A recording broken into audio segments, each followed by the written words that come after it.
a real pleasure to be here. Now, in the next 20 minutes or so, I would like to talk to you about a project, a digital platform that is close to my heart and which I've been working on for nearly a decade, the Brain Data Bank. I will tell you why I'm doing what I'm doing, how it is being done, the steps the team and I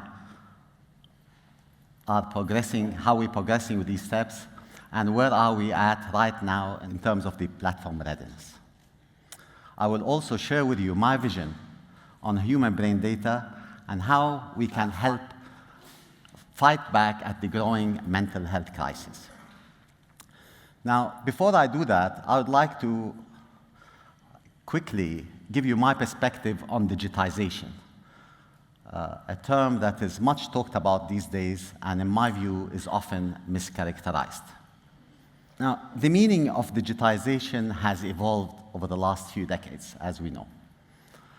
Digitization, as many still perceive it, is still about market making, digital processes, interactions, and transactions.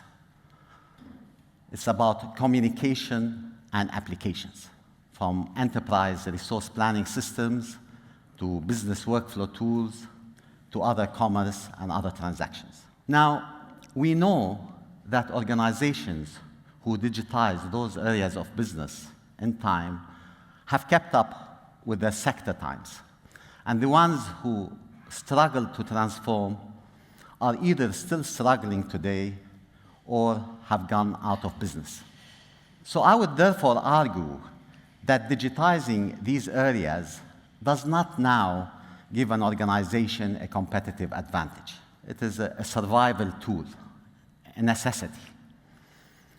So in this context, what is it that gives an organization a competitive advantage, and where is the big value in digitization today? The big value today, as we know, is not in communication and in applications. The big value is in owning and monetizing digital assets. Now, if we were to exclude the media and technology sectors, studies shows all other sectors have not realized their full digital asset potential, and that includes the telecom sector as well.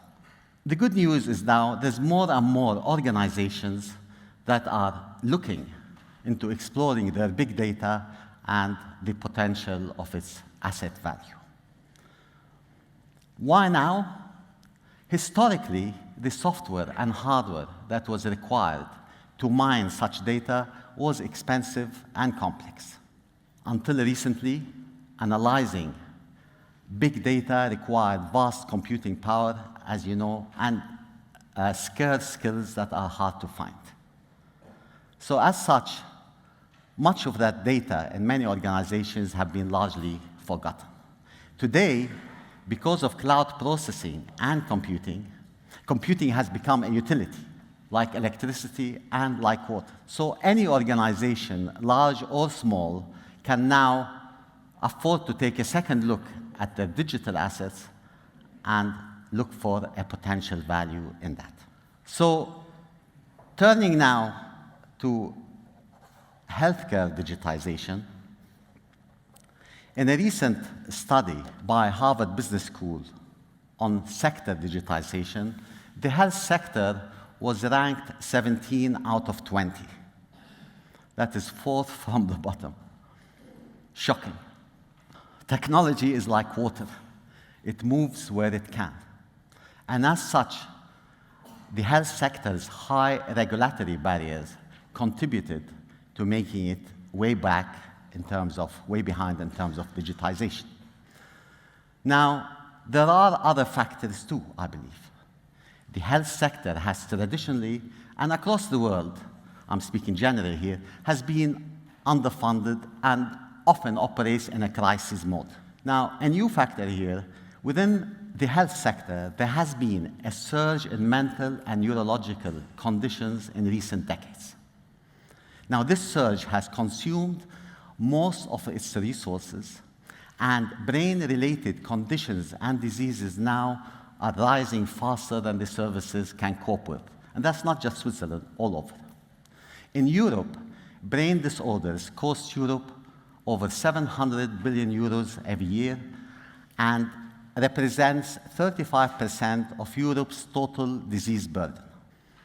Here in Switzerland, there are over 2 million people suffering from a brain disorder of some kind.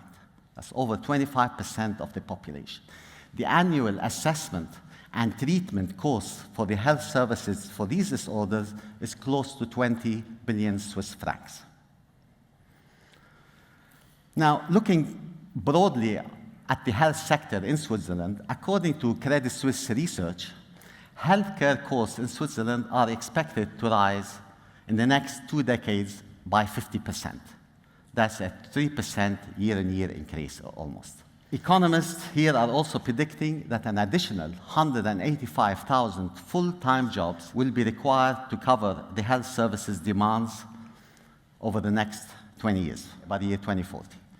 So that, again, is a 50% rise on the existing 360,000 strong healthcare workforce here. On the funding side, it is equally challenging for the healthcare sector.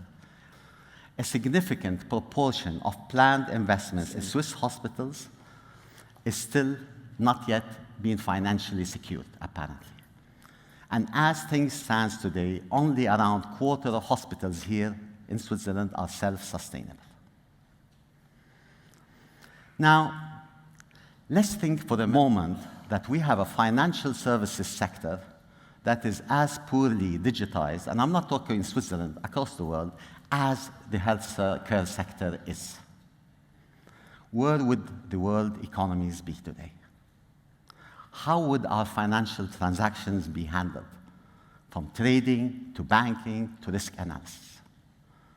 Now, if we imagine if we can digitize the health services sector at the same level of sophistication as the financial services,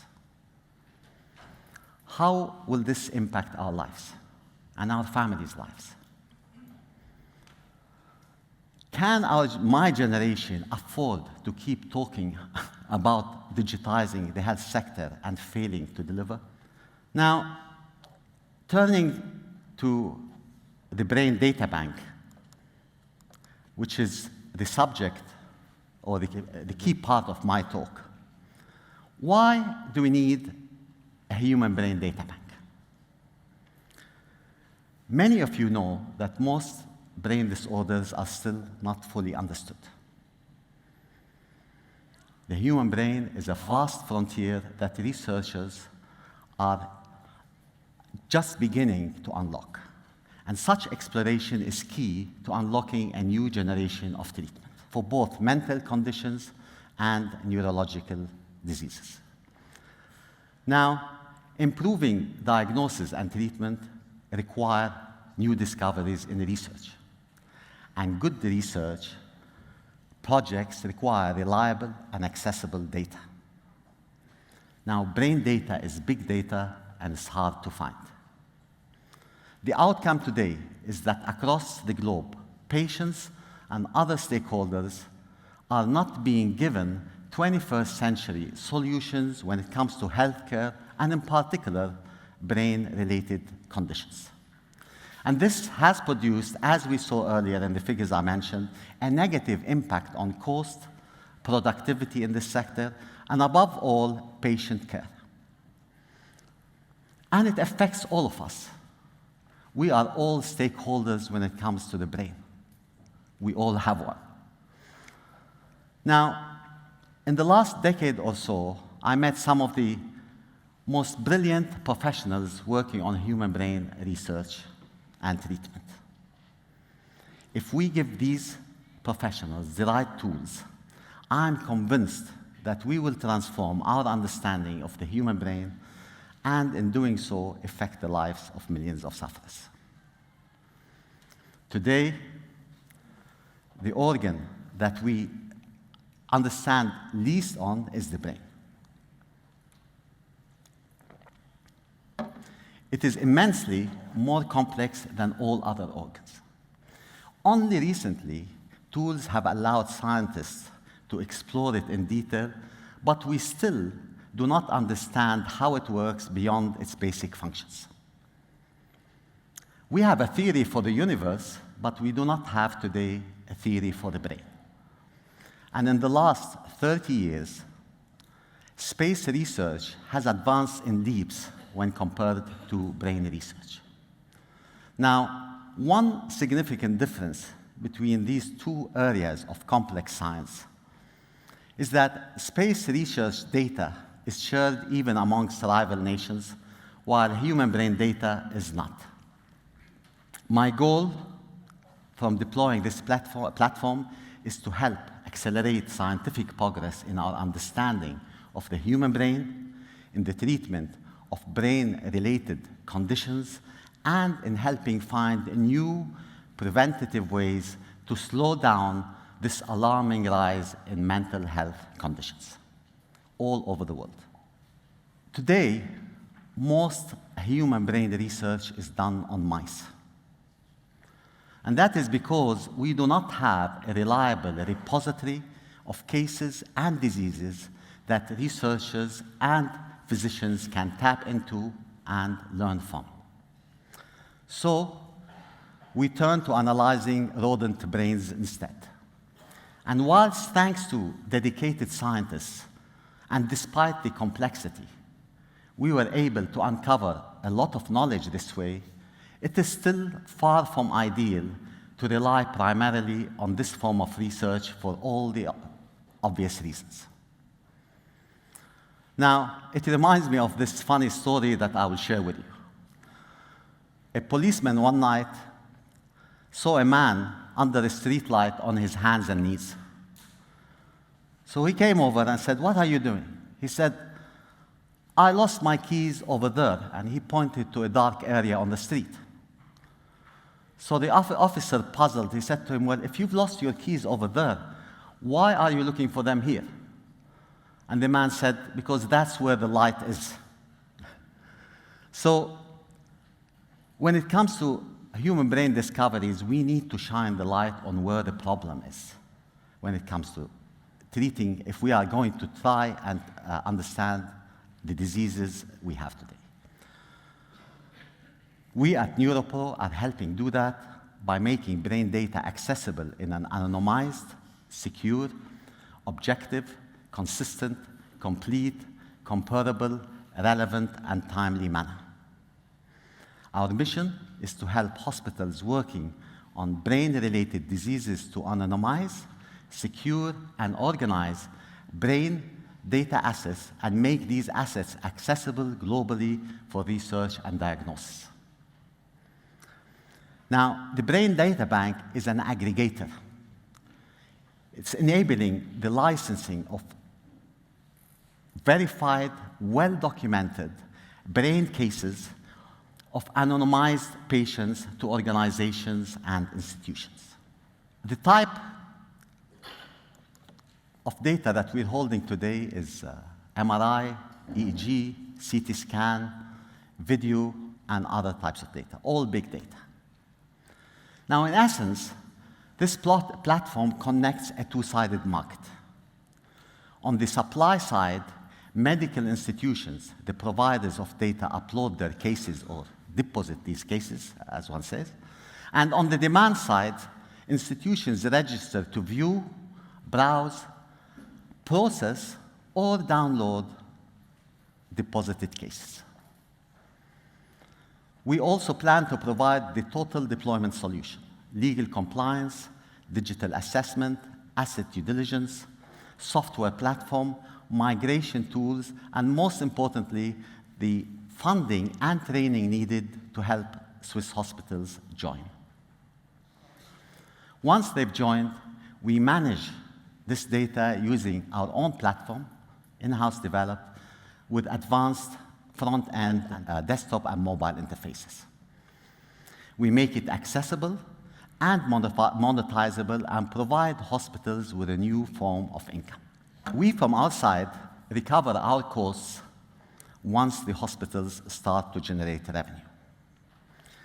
Now, the hospitals we are targeting in Switzerland have valuable brain data that, once anonymized, can be quickly turned into assets generating millions of francs of income annually to offset their costs and improve patients' care.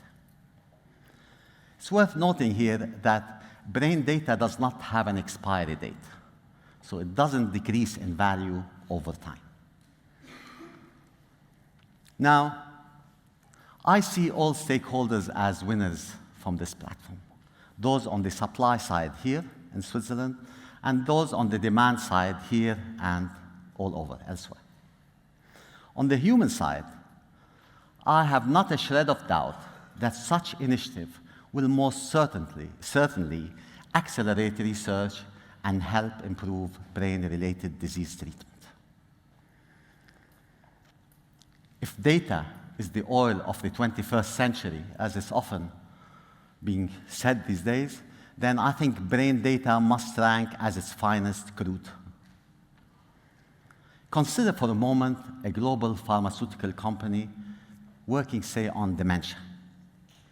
And they learn that they can have, with great ease, access to large volume of well-documented dementia cases. Can they afford to ignore it? I very much doubt it. Will such data add value to the research? I very much think so. Brain data is high in demand, with the biggest winners from making this data available is the patients today that are suffering from mental and neurological conditions. Now, we are targeting 80 hospitals out of the 300 or so hospitals here in Switzerland. And these hospitals specialize in neurological disorders and brain diseases. And for the last 2 years, we have been trialing our platform of one of these leading hospitals. We've listened carefully to their comments and their feedback and built all the necessary enhancements and safeguards. A significant time we spent was on anonymization and security to ensure that the high regulatory and ethical compliances here are fully met. We are now aiming to launch our platform in the 4th quarter of this year. Now, if we look at the telecom sector in this context, and according to the World Economic Forum, and I quote, "The telecommunication industry have traditionally been quick to recognize the opportunity that digital services represent, but they haven't been able to capture significant value at the scale and speed of digital disruptors," end quote. If this is true, it may be due, looking as an outsider into this industry, may be due to the fact that this industry is still being perceived as a utility. And this perception is changing, as we know, as more of the telecom companies now are engaged in adding value-added services to their offerings. Now, the health sector has tremendous opportunities. And in this regard, I invite you to help turn the spotlight stronger in Switzerland on health sector digitization. So, to end, we must find ways for technology to provide vastly lower-cost health solutions to vastly more people. And I truly believe only when we find the courage to tackle health sector digitization head-on, we can see this happening. Thank you so much. Thank you.